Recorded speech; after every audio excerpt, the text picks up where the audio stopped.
join in a couple of minutes also. So, good evening, everyone. Thank you for once again attending this lovely sessions that we've set up as web series and guest series by some eminent speakers coming and talking on the FIRC platform. I would like to introduce our guest. Our guest is my favorite AshishKumar Chauhan. He's been my first boss, so I take great pride in terms of introducing him. He is the MD and CEO of Bombay Stock Exchange, Asia's oldest exchange, world's fastest exchange with 6 microseconds response time, world's largest exchange with 5,000 plus listed companies, and India's first universal exchange to offer trading across all asset classes. He is credited with reviving the Bombay Stock Exchange, completing its IPO, which was oversubscribed by more than about 51 times. He was instrumental in setting up India's first international exchange, India International Exchange, which was actually inaugurated by Prime Minister Shri Narendra Modi in 2017. Prior to joining BSC, he worked at the Reliance Industries, India's largest conglomerate, as president and group CIO, head of corporate communications, and CEO of cricket team, which is Mumbai Indians, in its formative years. He's also set up the National Stock Exchange primarily on technology, screen-based trading systems, satellite communication network, equities, and derivatives businesses. He is considered the father of modern financial derivatives in India due to his work at NSE. He has received several Indian and international awards, including Distinguished Alumnus Awards from his alma mater, IIT Mumbai and IIM Kolkata, which is a very, very rare achievement. He was awarded the Digital Icon of Year by Indian Express Group, ranked amongst the top CEOs of financial markets by Asian Banker, amongst top 50 CIOs in the world by Information Week US. He is a member of several committees of government, regulators, and international associations. He is also a distinguished visiting faculty at Ryerson University in Toronto and honorary professor at Nottingham University Business School. He's co-authored a book on the history of the BSc titled Temple of Wealth Creation. I can go on and on, but I would really like to now have Ashish spend a few minutes with us talking about the journey that he's done in the financial markets and the new technologies that he continues to bring to our exchanges here. So over to you, Ashish. Thank you, Shekhar. Good to be with you after a long time. You can hear me, right? Yeah, absolutely. Okay. So basically, when we talk technology, usually what comes to our mind is the technology which is related to information technology. That is all the computers and the screens and touch screens and all, right? But for me, technology is slightly different. Technology for me means something which allows you to do things differently. It doesn't have to be the information technology. So, and one of the fundamental aspects of our life, which I have learned over more than 50 years, is that the only change that happens in life happens through technology. There is no other change that happens in a society. Society surrounds the technology. Whenever something new comes up, if it is useful and it can go along, then slowly people start using it. Then those people who are using it become benefited. Then other people get it, and so on and so forth. That's how the technology actually spreads in any society. So just because all of you probably work in robotics and are at least enthusiastic students or parents about robotics, so I presume you think technology only means anything that comes new. But if you look back, what are the first technology in your mind? We are all taught a lot of things about the first inventions and all, right? So when I look back, say 10 lakh years back or whatever number of years back, when Homo sapiens, even before us, Neanderthals and all those guys who were there, what would have been their first technology, which is like really out of blue, like wacky. And the only thing that comes to my mind is what I call fire. Fire existed before mankind came, right? Because fires happen in even nature, right? And so the wood starts burning due to variety of reasons, and the forest fires are well known. Nobody starts them, and so there must be fire somewhere in many places. But the human did not know how to control it. How to start it also they didn't know. So people who figured out how to start it were the pioneers, right? They were the technological pioneers. And people who could control it within a small confined area, like today in our house, we have cooking range and all, right?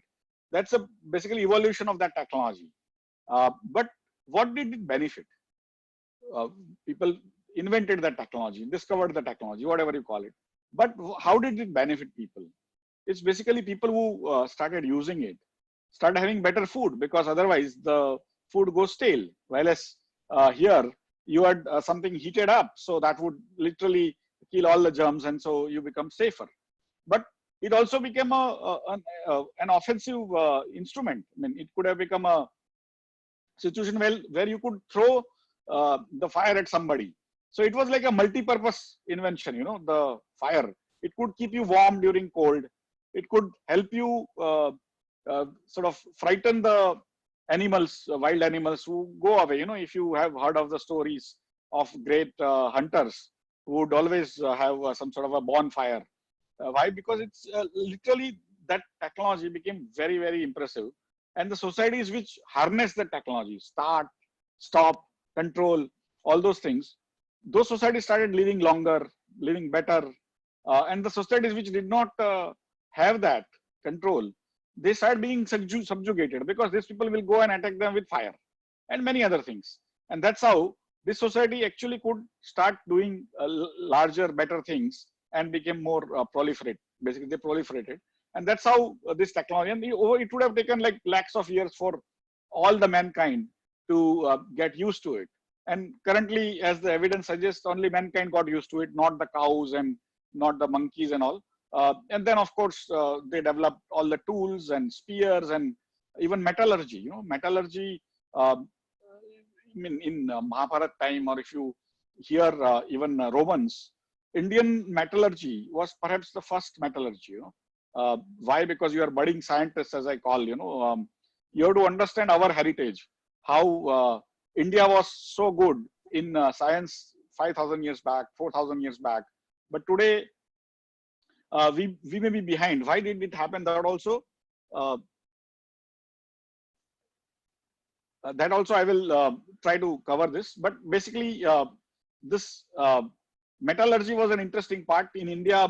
Pretty much all the, especially the metal work started because we were far ahead of the rest of the game, rest of the continents, and so we started developing the swords and all. If you heard of those great swords which come in all those legends, many of those swords were actually made in India in some ways, or the metal transferred from India to Rome and so on and so forth. So that even gold, we had a Golconda and many miles, sort of mines in gold. And India was pretty much a pioneer of the metallurgy also.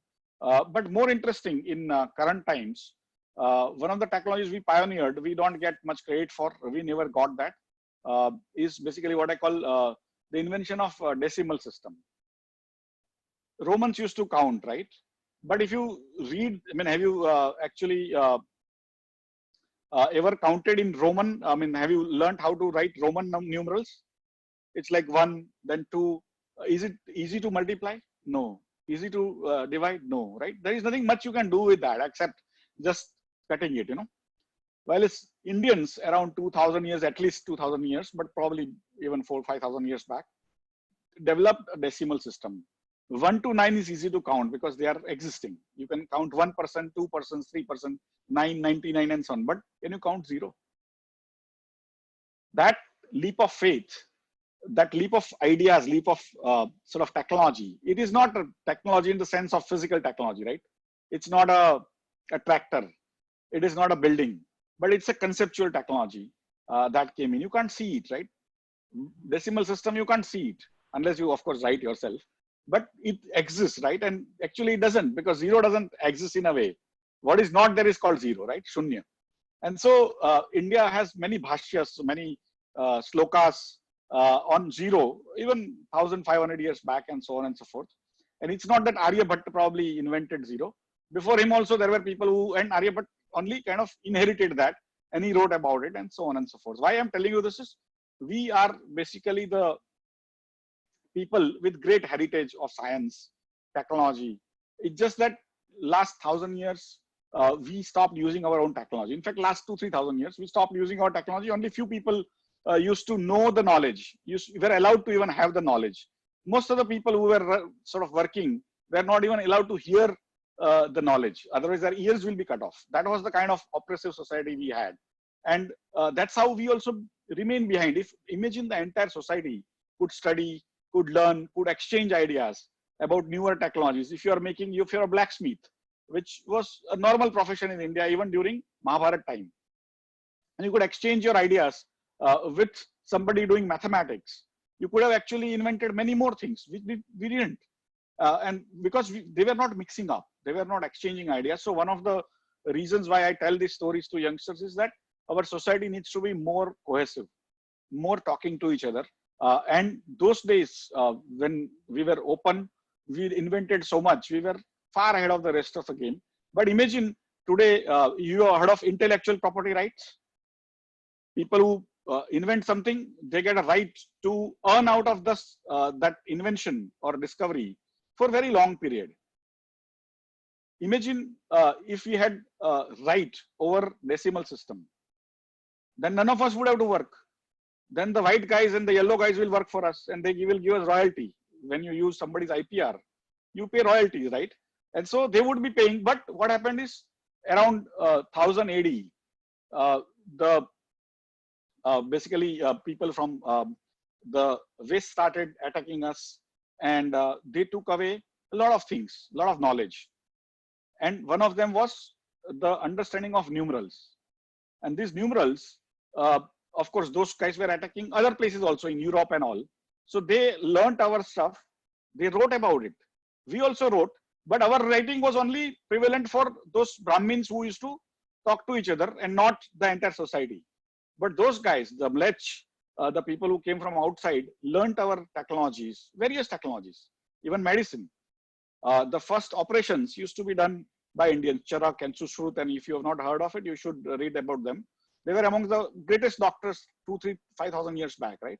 And so these guys took our technology of medicine, of numerals, arithmetic, geometry, and many other things. And then they wrote about that.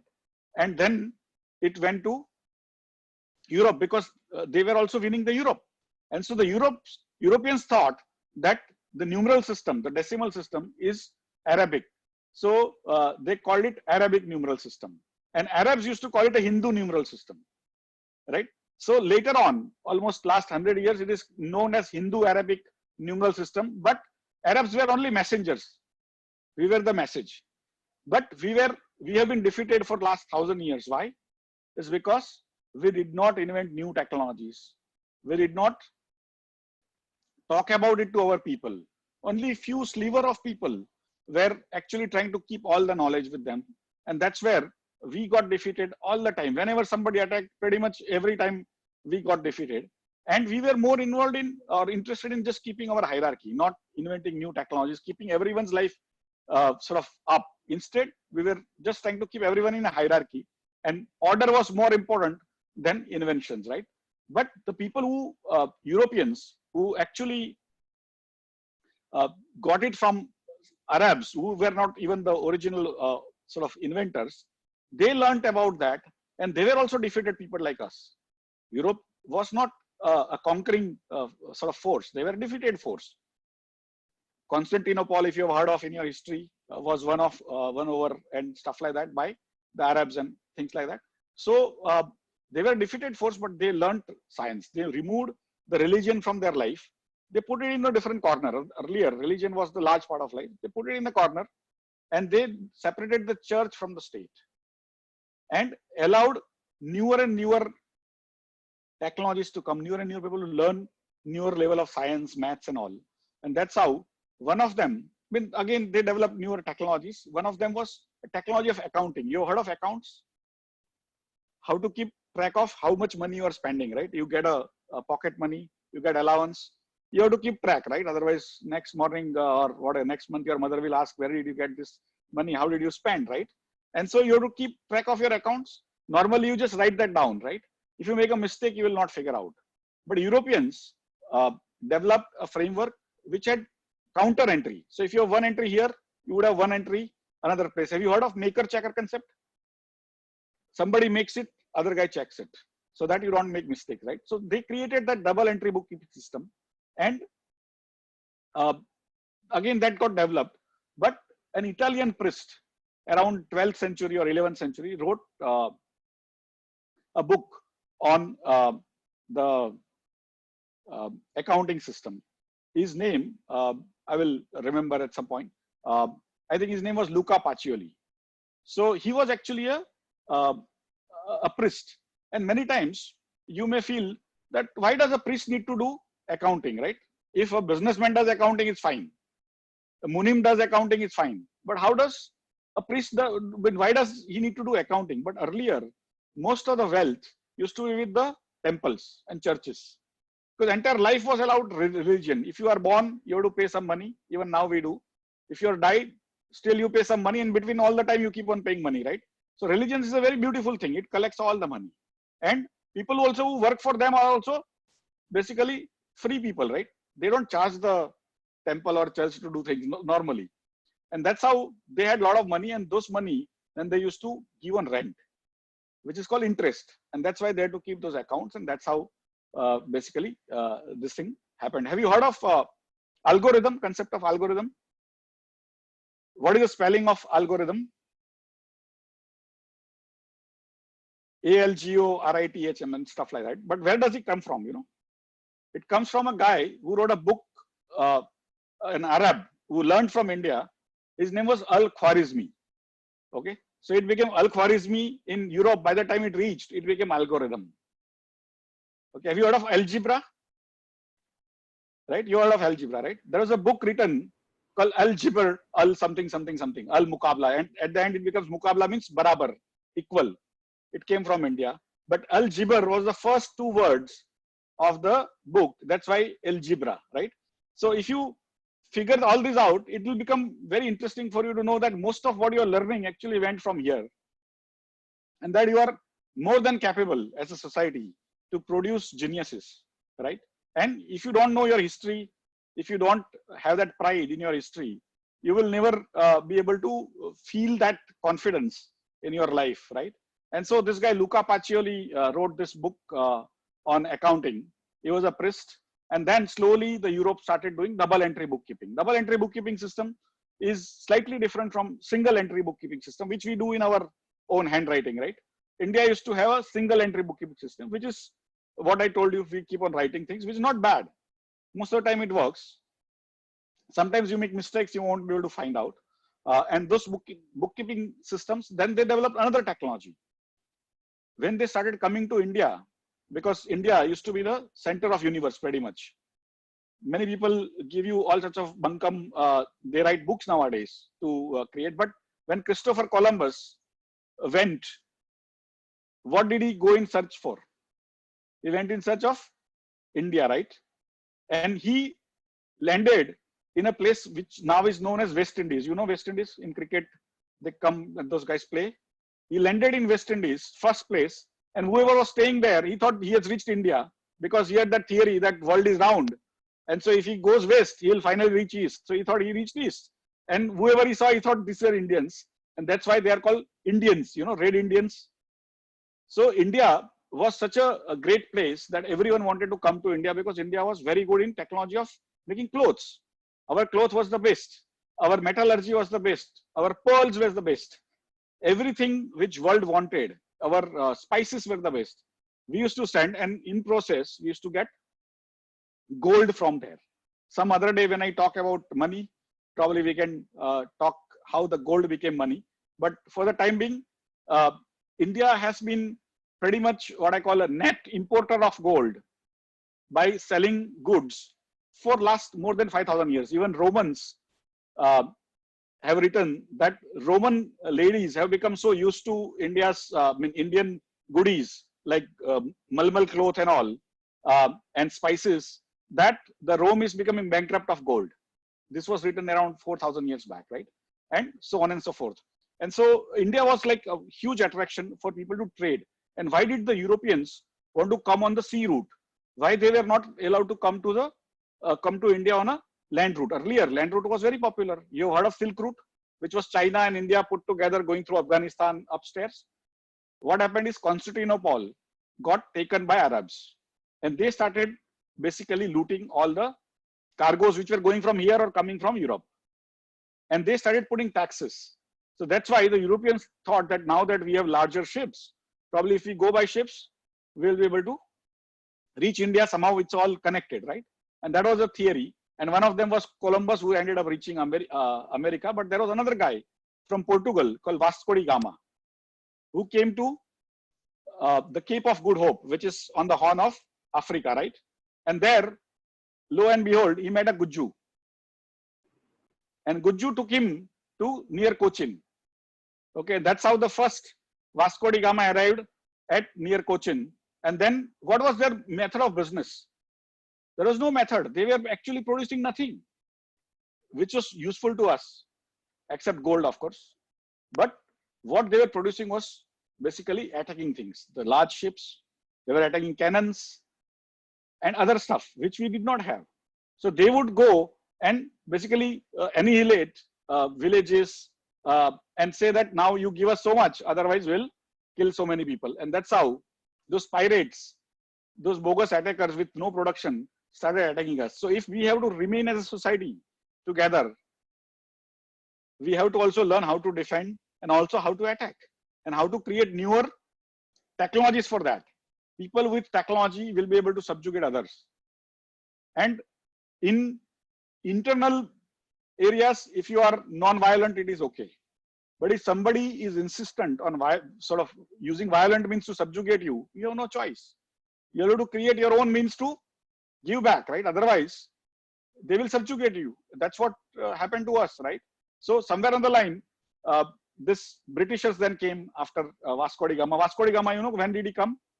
First time, 1498, which is around 522 years back, right? So it's not very old. But in the process, they used to start with a small ship, which was funded by the king, state. And then later on, when they started having larger number of ships and larger ships, the king also wouldn't fund everything. And the businessmen started getting together, collecting their funds, and they will put little money in a ship, and then they will give some stake, some profit participation to the captain also, so that he goes, gets all the goodies filled from India and gives them back. So if they are investing, say, £1,000, when the ship goes back after 1 or 2 years, it will have, say, £10,000 worth goodies. So it was giving like returns of 10 times in 1 or 2 years. And so people were like getting together, putting little sort of parts, and those details of who has how much share in that ship was basically written in a notebook. And that notebook used to be kept on the seashore. So your part, suppose you put in 10% in that ship, and after 5 months, by the time ship has not come back, you want to actually have some money because now you are in need for money. You go to your brother, he may not give you, but you go to somebody else and he may say that, okay, give me this share in that profit of the ship, then I will give you so much money. You give little part of that, and so his name will be added, your name, some portion will be cut off, and that's how the new register kept on happening. And that share is now known as what? Share in the company. So those companies started getting formed, and instead of the ships, which are basically one-time affairs, ship goes and comes back, and then that enterprise is over. But the longer enterprises started happening, continuous all the time, and one of that company's name was East India Company. If you heard of British East India Company, but there was Dutch East India Company also. There was the Portuguese East India Company also, which was all, they were set up to do business with India from that country, right? And so these companies started having their owners, little shares, and that's how it used to happen. And new people developed who had no shares, but they were moving around on the seashore and start basically talking to people that you want to buy some share of that ship or sell some share of that ship. They are like traders, right? They did not have, but if you want to sell, they will buy from you. And if you want to buy, they'll sell to you. And then get the names registered. And those people who specialized in this, and Europe, you know, is very cold, right? At least 6 months out of 12. And so during the summertime, they would move around on the seashore. In the winter, they would sit in coffee houses. And they became rich because they were seeing tremendous amount of business. It was a new technology of just dealing in somebody's shares, which you are not even aware of. And those guys became very rich, and they first created together a union. You should read up things on guild, G-I-A-L-D, G-I-U-L-D, guilds. They were basically carpenters guilds. There were guilds of technicians and of different types, plumbers guilds, and so on and so forth. So this became a guild, union of people who were trading in shares. They got their good house, good large place, heated up, because in cold place you require to heat it up, right? And then they went to the king saying, now you give us a monopoly. And king said, I don't give monopoly without the gift. And so they ended up giving gift to the kings, and king they gave them monopoly, saying that nobody else can trade in this kind of goods, which are shares. And that's how it became share exchange or stock exchange. Shares and stocks are generally known by synonyms, right? So that's how the shares came. So what story I gave you is, till now, that technologies are only change. They come in waves. So the fire came, fire took a long time to go in the world. Metallurgy took little less, and then wheel took even lesser, and so on and so forth. But that story probably I'll tell you in next 10 minutes, and that why your future is so good compared to what happened in India before. And then I told you about the invention of the medical sciences in India, then also decimal system in India. And then on that basis, the accounting system. And then I told you about the companies, how they came up. All of that came up because of India. Now you realize how important India was. But those guys started coming up. We started getting subjugated because they learned our science. Even when they came in, like Portuguese came, right? First, Vasco da Gama and stuff. And first thing they did is to have translation of all our documents, which were available only with those Brahmins in those nooks and corners. They got them translated, and then they started calling it their own inventions in Europe. They started writing papers and exchanging and stuff like that. And so there are many sort of things like even gravity. It is said that Newton invented, right? But 1500 years before him, Aryabhatta wrote about it. He did not invent, only Newton invented, because they were our rulers. So they could say, I have invented, you can't, because shut it down, right? And that's how it used to happen. And then the stock markets, how they came about, that's what we talked about. And so the main technology of stock trading was floor. That you had a large floor where people would get together, talk to each other, and trade in their books. You sell to me, I will write that I have bought from you, and you will write that you have sold to me, and so on and so forth. Later on, we will sit together and do the exchange of goods and services.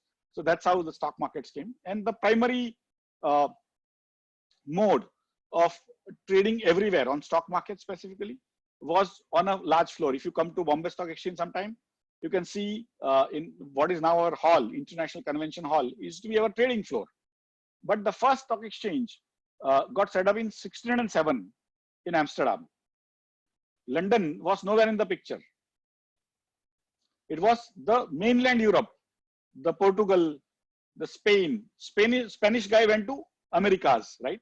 The Brazil, and Brazil also got won over by Portugal. But the rest is basically the Spain, the Mexico and California and the rest, right? So that's why when you go to America, you will see people speaking Spanish, but they are not white. They are not Caucasians. They are slightly sort of local guys. They are called Latinos. Have you heard of Latinos?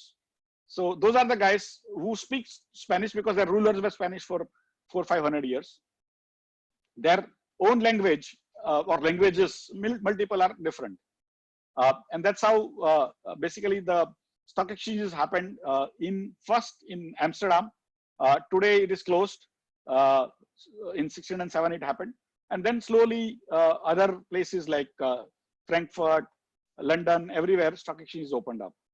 The first stock exchange in India opened in 1875. So 145 years back, on July 9, 1875, few stockbrokers, it's not that they were not there before. Stockbrokers used to be there from 1820s, 1830s. But they had become rich enough and they started getting together under a banyan tree. You have seen Horniman Circle in Mumbai, the Asiatic Library, the white building, the old looking white building. It's there in Fort area of Mumbai. If you come to Kalagoda, go and check out Horniman Circle. So there was a banyan tree that still is, under which these people started getting together and started trading. But there were also the shops of the cotton traders. Cotton used to be the largest trading commodity from India. And so the cotton traders, there were other traders who were also having their shops there. And also they used to trade in open. And so these people used to make a lot of noise. And these guys will, the cotton traders and all will call the police and throw them out. And they started going into another corner, slightly farther away, around 100 meters, and started standing there and started making noises, doing trades and all. And that's that area started being called Dalal Street. Dalal is broker for in Gujarati word. And that's how the Dalal Street came into existence. And then slowly they made their own building. And there, the trust which they formed, association of persons, which was owned and operated by them. If you have heard of cooperative societies, if you heard of clubs, they are similar structures. They are not companies. So the companies are different, the way they are organized. The clubs are different. The trusts are different, and so on and so forth. So you need to also understand some of this when you grow up. If you also want to do work in commercial areas, which all of us do, right? Finally, all of us want to earn money. So we'll have to learn something about all this at some point. But they made this association of persons called Native Share and Stockbroker Association. Why native? Is because it was literally basically a nationalist thing, saying that this is for the Indians. And those days, Indians were not even allowed to enter certain clubs. Have you seen Bombay Gymkhana? Bombay Gymkhana near VT station. There were many clubs where Indians were not allowed. Okay, Indians and dogs were not allowed. I don't know whether you have been taught, but we were taught that Indians and dogs were not allowed in many places, except as servants to serve them. But those guys in 1875 had gumption, had courage to set up something only for Indians. And those days, India's capital, you know, in British India's capital, where it was? It was in Calcutta. Only in 1911, British India capital became Delhi. Otherwise, Calcutta was their place where they won the first battle of Panipat and all, if you recall, right? And so they, Sirajud-Dowla and those kind of guys. But effectively, the Britishers used to run India from Calcutta. And the western part, that is Mumbai or Bombay, used to be very far. It was actually a Portuguese set of islands which were given in dowry to a British prince when he got married to a Portuguese princess. There was nothing there in Mumbai. But Shivaji Maharaj looted Surat, which was the richest city in India those days, 3 times in 3 years. And that's how the Britishers went to Surat and said, we will protect you, come and stay here. So all the Guju traders were actually, they migrated to Mumbai. They created a fort, that's where I sit currently. There is a BSc building there. But this is a very fascinating history, how Mumbai got done and how the Gujus came and actually started staying here, made it into a big city that it is. And then the stockbrokers came in, they created their own building. And there was a large floor. They broke that building around 1960 and created a new building, which is what you see as the building now. And it had a, again, larger floor. And then what happened is in early 90s, we had a serious issue of how to get markets a little more important. Earlier, we were bank-driven society. After independence in 1947 till 1991, we were purely bank-oriented, and the brokers were considered basically bad. They had kind of a stigma attached to them. It was called Satta Bazar. If you have heard of Satta Bazar, there are movies of KL Saigal when even I was not born on Satta Bazar, how it ruins people's lives. But the capital formation part of it was never understood because we were a socialist country. Even now in our constitution, we are still a socialist country, but we are halfway socialist. We are neither here nor there. But the government wanted to give more importance to stock market, and they said we need to create modern stock markets. And then there was a scandal called Harshad Mehta scandal. So if some of you want to read up Harshad Mehta scandal, but then a committee was set up called Fairwani Committee of government, and then the committee said that India needs to create a new modern exchange, and that's how we created a screen-based modern exchange called National Stock Exchange. And I happened to be a young officer. I just joined my job in 1991 from IIT and IIM. And then I was selected to be one of the 5 people team in that setting up of NSE. And I was the only engineer. And I was the youngest person. My junior most colleague was 6 years elder to me. So I was like 23. She was like 29 and other people were like 45, 50. And so I was the youngest guy from IIT IIM and the only Gujarati and only engineer. So whatever my seniors did not want to do, I had to do. For example, getting tea, coffee for my colleagues, I had to do that. Signing up rent agreements, I had to do. They couldn't do technology, so I had to do technology. And I was not a computer science engineer. Those days, India used to produce only 500 computer science engineers. Those days, civil engineering was very good. But I became mechanical engineer. I had not learned officially computer science except in few courses. But I had also done my project in BTech. On computers. I mean, I was using computers, not on computers. I was doing research on IC engines, internal combustion engines, which is what we use in our cars currently. So I was doing research on that, but for that I had to use computers and I learned computers. Those days computers were like really new. And I was one of the rare persons who had his own computer in the entire country, like 1 out of probably 1,000 people. Otherwise you used to have mainframe, you used to basically share that mainframes, like what we do in cloud now. But I had in my lab a special computer for myself, and that was like you being like a rich man's son, which I was not. But effectively, I learned that and nobody to teach, so I had to learn by reading the books, the manuals, and I started learning that. I learned. Then I went to IIM. I learned some more of a Word and those kind of things. Those days, Lotus 1, 2, 3 used to be there, so spreadsheets and all that. Now we use Excel. But those are the days I used to be like one of the large, more computer savvy persons, and that's how I was selected also for this team. And so I ended up setting up the screen-based trading, the LANs, and all sorts of interesting stuff. One of the more interesting things is that in telecommunications, we used to have very bad phone lines. If you had to get a phone line into your office or home, it would take you 5 years. 5 years you apply. After that, within 5-6 years, you will get probably phone if you're lucky. And if you try to dial into an area called Cuff Parade, you have seen Cuff Parade? That was the most busy exchange, Cuff Parade and Nariman Point. Those were the 2 busiest telephone exchanges in India, where if you try to dial, it will keep on giving you busy toll. Even the other guy is free because the other people were using up the telecom situation.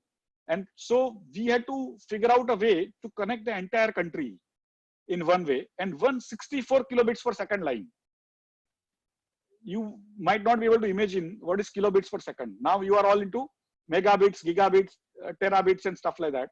I have worked on what we call MUPI, MUPI, microprocessor. I used to do programming in my engineering on microprocessor with no RAM. You heard of RAM, right? Random access memory and stuff. But I used to do programming on those kind of stuff which you may not even touch today. In your one single phone today, what is there in terms of processing power? Probably entire India had those days. So one mobile phone is now more powerful than all our capabilities those days. And that is true with the world also. It's not that world had much larger except US and Japan and all. But effectively, I ended up sort of figuring out how to connect India, and just 164 kilobits per second line used to cost between Nariman Point and Worli 4 lakh rupees per year. And those days 4 lakh rupees used to be much larger than today's 4 lakh rupees. And if I had to do it between Mumbai and Calcutta, it used to be like 40 lakh rupees per year, which is almost today's 4 crore rupees per year. And so it was really costly to connect, and it was also not reliable. many times those linesmen used to go and cut all your lines. And then if you don't give them bakshish, they will ensure it doesn't continue. Those were the days. And so we said, if you have to create a sort of entire nationwide screen-based trading, then we need to do something. And then we had a light bulb, or a tube light, because we were slightly slow. And we said, we have so many satellites in top, since I was child, India used to send a lot of satellites, but they were never used for commercial purposes. They were used for scientists, and nobody even knew what they were doing. And we said, can we use satellite for communications? And so we went to the government, and there are many types of satellites. You now might want to learn about satellites also. It's going to be another technology which will revolutionize life. It does revolutionize life, but it will further revolutionize life. There is geostationary satellite, low Earth orbit, medium Earth orbit, and stuff like that. So MEO, LEO, GEO. And so we had geostationary or sort of Aryabhat 1, 2, INSAT 1, 2, and stuff like that. And so we started using some of them. And I was in charge of that project. And we ended up using first time in the history of India on a commercial basis for stock trading and screen based, where you could place the orders, and the algorithm, the program will match your order with somebody who had counter order. US was not doing it.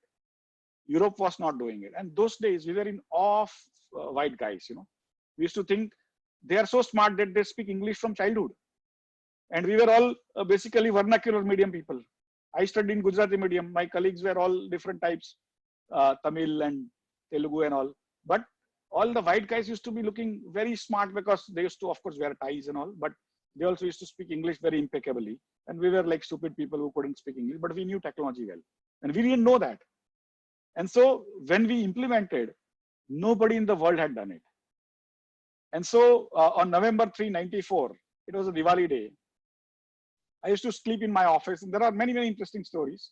But on Diwali day, I went to the airport at 4 o'clock, and there was a guy from a company called GE SpaceNet, which had given us the satellite material, and which is now known as Verizon. If you heard of Verizon, it's an American telecom company. The guy who landed there was guy's name Karamchand. Okay, he was an Indian staying in America. He was a satellite expert. So I picked him up from airport. Both of us went to my office at Worli Mahindra Towers, just behind the TV tower. That tall TV tower is there. Behind that is Mahindra Tower. So I took him there. Both of us walked through the day, and around 4 o'clock, we fired the first satellite terminal. We had very large antenna, and then each broker had small little antennas around 5 feet in diameter, and we could connect to that person, sort of that satellite antenna. And it used to give us the response time of 2 seconds. Why? Is because satellite on geostationary orbit is 36,000 kilometers. So you send a signal from the small antenna to the satellite, and then it comes down. It has traveled 72,000 kilometers, right? And then you give it an answer. You process and give it an answer. Again, it will go the same. It will become how much total travel distance? 144,000 kilometers, right? And so half the second, what is the speed of light? All these are basically the light spectrum, right? So what is the speed of light? 300,000 kilometers per second, right? So half the second goes in just the travel. Those days, half the second was very fast. Because earlier, if you had to give an order from Chandigarh to a Mumbai broker, you will get to know whether your trade happened or not after 7 days. This is now giving you response in half a second, but after processing and all, it used to take 2 seconds. So when I went to inaugurate everything was in Bombay. There were some people on lease lines and all, some people in the satellite terminals. So first terminal outside Mumbai, I went to Coimbatore to inaugurate that. And so I set up the software. I placed the order. I told the old uncle, who was the owner's father of the stockbroking firm. And I asked him, sir, what do you want to buy or sell? He said, I want to buy so much of this stock. And so I placed that order. And within literally a second, it came back. And I told him, sir, your transaction done. He could not believe. He started laughing, saying, you are fooling me. and it changed India completely. It got India as one country. That 2 seconds response time, anywhere in India you are in Assam, you get 2 seconds response time. You are next to my computer, you are still 2 seconds response time, because both of you are going to satellite and coming back. It doesn't matter wherever you are. And that equal access as a concept we brought to the nation. But the success of that platform was so large that rest of the world became automated in stock market. And so I think I have gone for very long telling you the story of how India became pioneer in stock market automation. Later on, the same technology was used by new age banks to set up ATMs. ATMs were set up on my technology of SATCOM. All the work, hard work was done by me. But we were the users of the technology. We were not the providers of manpower. I was the head, I was setting up technology for use in India. Other people sitting in Bangalore, in Mumbai, in Hyderabad, were sending engineers to America to make basically software for those guys or change their softwares. Those people became billionaires. Infosys, Wipro, you've heard of Nandan Nilekani. They became billionaires because they were in right place, right time. And they were just sending people. They were not doing software themselves broadly after first 2 years. I have been doing all my life technology, but I am no longer a billionaire. I was never a billionaire, frankly. So why is because I was not in, I was in the right industry, but doing wrong business. I was just an employee, right? For all my life. It's not that I don't have money. I have reasonable money, but it's not nowhere close, not even a fraction of a billion. But I'm happy that I have been able to contribute to the society in ensuring that India comes to the forefront of technology, that all of you, the next generation, is now ready to take the mantle and run with it. We were what I call very self-doubting, very lack of confidence people. Our generation was a generation on cusp. Your generation is generation of people with confidence. Your parents are now hugely confident about your ability to take up on the world. And it is true. India has tremendous abilities. Indians have tremendous intelligence. Now, how do you guys use that to make money for yourself, but also create wealth for the nation, right? So thank you. I hope this was interesting. Ashish, one of the best sessions. It's been like a roller coaster on history, mathematics, science, technology, and your own contributions to the way that you've actually made India so proud. One question for you, and I'm sure there are a lot of questions that will come through, is that what do you think is the future of technology in financial world? We hear about things like data science, we think about algorithms, we see such fast-paced technologies coming in, which are really automating, whether it's share trading or whether it's portfolio management or anything of that sort. What do you think are the key things that, all the students, all the audience over here should really start thinking about when they look at technology in finance over the next 2 to 3 years? See, I'll tell you, probably I may not answer your questions the way you asked, but what is finance, right? It is again like a large elephant, right? And 5 blind men describing the elephant. If you touch the tail, you think it is hairy.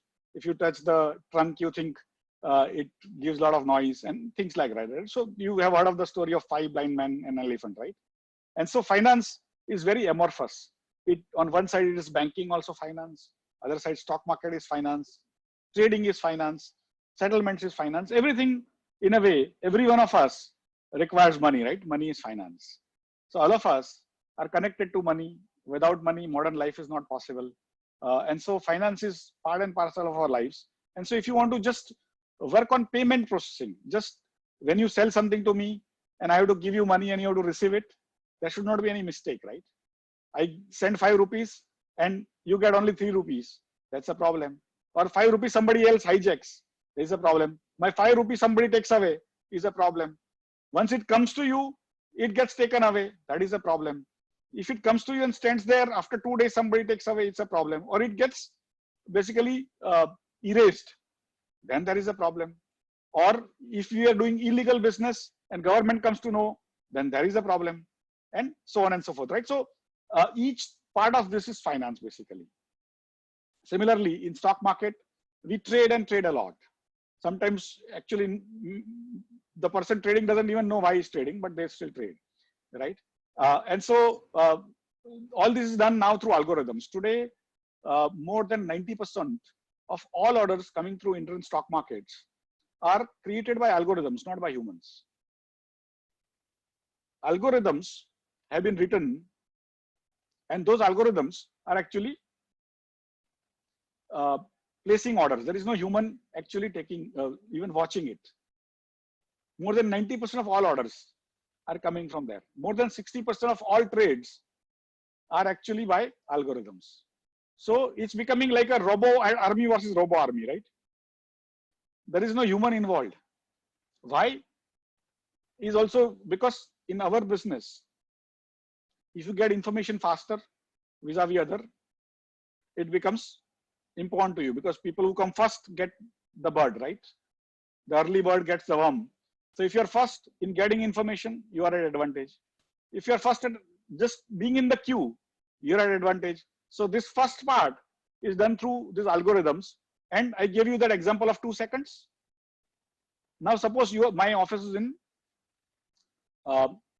Fort and you are sitting in Bandra. How many kilometers it is? 20 kilometers, right? So 20 kilometers, if you place me an order and I give you confirmation, it will travel 40 kilometers plus little bit of processing, right? And little bit of delay due to the vehicle through which it goes. That is the fiber optic or the other things, right? And the switches. So if suppose it takes, say, 1 microsecond or say 1 millisecond. What is a millisecond? Is 10 raised to minus 3 seconds, okay? So 1,000th of a second, you won't even realize manually. You can't even figure out. But if your friend is sitting in Ford itself, how much his time will be? His time will be probably 1/10 of yours. So you are on 1,000 microseconds or 1 millisecond, and he's on 100 microsecond. So just the travel cost is giving him that much more advantage, right? The travel time. Imagine if you're sitting next to my computer, your computer is sitting next to it. What will happen? That guy will get the maximum benefit. So now we have largest amount of orders coming from the computer sitting next to my computer. And there also there is a fight that who is having 1 inch longer or shorter cable. You may be sitting next to my computer, your computer is sitting next to my computer, but if your cable are extended by 1 inch, that is also a disadvantage. So they fight on that. So we have to keep everyone's cable the same length, so that nobody gets an advantage. So those are the kind of nuances which you will keep on getting, but the speed has its own advantages. Then there are other ways. Information comes, right? Prime Minister Narendra Modi speaks something. Some war happens somewhere. Some blast happens in Beirut. Or President US, Mr. Trump says something. Nowadays, algorithms are there who are watching TV, reading up all that. I mean, they are converting the text into speech. Then they are analyzing the speech. What is the tone of that speech? He might be lying also. So they figure out the tone also. They figure out the fact also. They analyze with last 100 years data and then place the order. So all sorts of algorithms, the life, artificial intelligence, you are saying, big data, you are saying, cloud, you are saying, all this is used in a way which you cannot imagine. And this is, I'm just telling you the trading technology. Of course, there are people on mobile. You can trade on mobile wherever you are. You don't have to be next to my office. So there are people who are able to take benefits out of being closer. But there are people who are able to take benefits by just their movement, by being on mobile or at their home, by being on internet. So there are numerous ways you can place your orders. And of course, they get matched, you get confirmations, then you get SMSs, all sorts of things. Then we do settlements. Your money comes to us. We control that money. We ensure that money doesn't get hijacked. We give it to the seller. We get the stock and put it in your name in the depository. So all these things is very fascinating. So whenever you get time, you should go and check out with a broker. But just the pure stock trading itself is so fascinating, and so many newer facets are coming pretty every day. The algorithms that are changing, the AI part that is changing the world. And then there are games. They figure out that Shekhar is placing this order every few milliseconds. And then they understand your algorithm and then place algorithm in such a way that you lose money. So 3 years back, Goldman Sachs actually had a court case against some of the dealers who took basically analyzed the Goldman Sachs orders which were going into various exchanges and created counter algorithm and actually made money out of that from Goldman Sachs and things like that. Of course, there are many complex instruments like Shekhar mentioned about derivatives. They are derived contracts, and they require a tremendous amount of understanding of mathematics, statistics and all. And those are different algorithms, but they also can calculate very fast. There are predictions that happen. And so the entire human endeavor is about prediction. Next moment, what will be the price of a share or price, or whether the next 3 seconds there will be an earthquake in Andaman or not, and stuff like that, right? Because ultimately human endeavor is to predict future. And the best way to take advantage of future is where? Is in the stock market, right? So that's where many people use the latest and the best technology. Even people who have not imagined what gets done happens in the stock exchanges, because that's where you make money, right? And huge money in very short time. There is no other business in the world where you can make unbelievable sums. And of course, you can lose unbelievable sums if you are not careful. And so be careful, but technology is what we live for every day. We get attacked every day by millions of people, millions of robots across the world trying to hack into our systems. And so there are jobs to just do information security in stock exchanges, in brokerage houses, in every places. So information security is another big business. Compliance, the regulations which come about of their governments and all. Those are very big businesses, because if you don't know how to comply, you will go to jail, right? So these are all interesting facets of our business. But when you grow up, finally, you have to understand that all these things you need to understand, but also you need to understand technology. So there's a very interesting question, Ashish, from Anya Gupta. She says, firstly, thank you so much for the talk, sir. It was really insightful. I had one question. Given your tremendous experience with technology, what is your opinion on some of the negative impacts of technology, such as fraud, data privacy issues, and how can we solve such problems? See, all the time, as I told you, the technology is the only change. Any new technology comes, it comes with its own new problems. It solves many past problems, but it creates newer problems. And so if fraud is not new, fraud happened even in Mahabharata times. If you recall, Vidur created fraud, right? So frauds are not new. Frauds are there since mankind has existed. And it just, there are people who are generally saintly also sometimes commit fraud. Not that their entire life is fraudulent, but 1 second in a weak moment, it happens, right?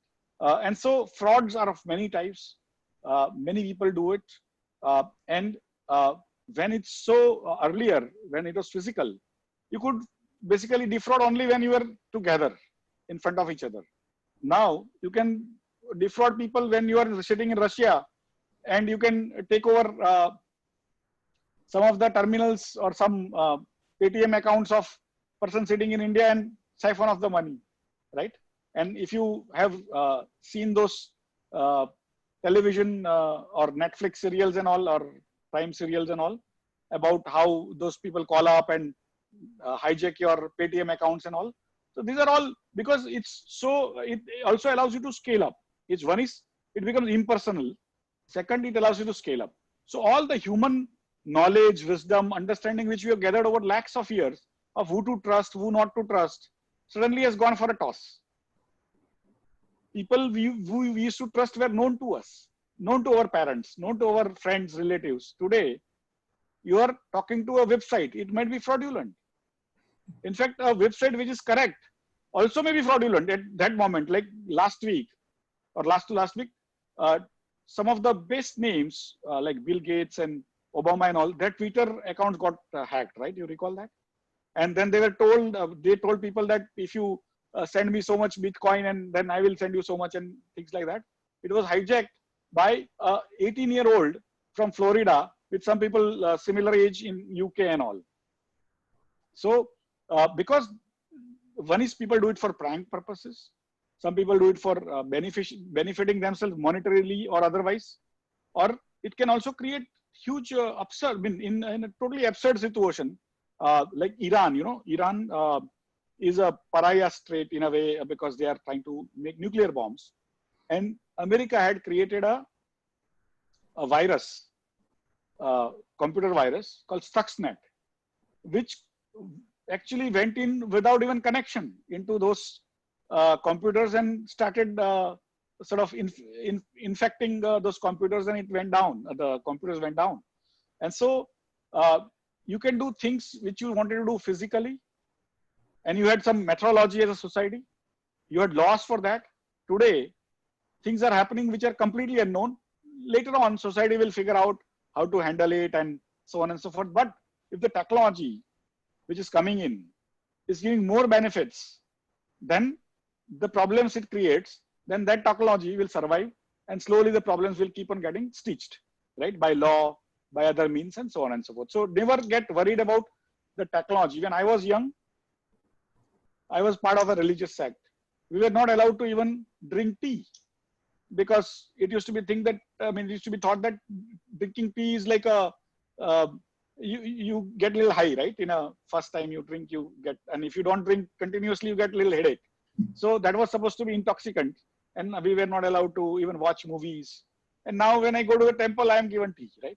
So slowly people realize that it's not so bad, right? Tea is okay. Similarly, the technology has come over last 40, 50 years, especially information technology, that broadly the benefits it has are much larger than the problems it creates.